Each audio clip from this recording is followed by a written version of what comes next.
What's poppin', y'all? Welcome back to my channel. If you're new here, then welcome to my channel. Don't forget to hit that subscribe button. Today we're going to be doing something really cool. We are going to be adding too much of Halloween slime ingredients into slime, and I'm super excited about it. These videos are always fun to film. We got Halloween clay, we got Halloween charms and glitters. I am super excited to show you, so let's get started, shall we? Alrighty, first up, we were adding way too much Halloween charms into slime. This was super fun to do, so we're starting off with Stapler Jello from KGP Slimes, which is a beautiful yellow clear slime, and I thought it was perfect for this video here. So adding in the charms, I definitely wanted to add a lot more than what I did because I have a bunch of Halloween charms left over, but it became really hard to play with, and it kind of hurt my hands to play with as well, so it definitely was not the best texture in my opinion.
Next up, we are adding in way too much clay into slime, and of course it has to be Halloween edition, so I made the cutest little candy corn guys. They are so adorable, and we're going to be putting it into one of my slimes. This is Cyclops here before the red food coloring, and it's just a regular thick and glossy slime, so I thought it would be perfect for this slime here. I loved it so much. It was super buttery at the end, and mixing everything was super fun, and you get to hear the little googly eyes rattle in the slime even after you mix it, which I thought was pretty cool and fun for sensory.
And last but most definitely not least, no holiday would be complete without glitter. Literally every holiday has glitter. Have you noticed that? So we're mixing in some Halloween glitters that I got from Glitter by Mama Boss. They are beautiful holographic spiders. This was so fun to do, and we're mixing it into Rainbow Playmaker's clear gloss slime. I loved this so much. The slime became super crunchy because the glitter is so big. It did become a little bit harder to stretch, but that's just a side effect that you get when you add in so many glitters.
Alrighty y'all, that is pretty much it for this video. I really hope you all enjoyed it. In the comment section down below, let me know what you would like to add too much of into slime, and if I should do like a part 3. I think this is the 3rd one.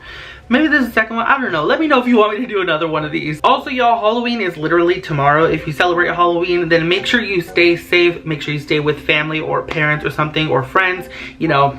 Stay close together. Let your parents check your candy as well. I know it sounds ridiculous and it's crazy, but there are crazy people out there. You just never know. I just want my babies to stay safe, okay? Thank you all so much for watching. I love you very freaking much, and I will see you all next time. Bye!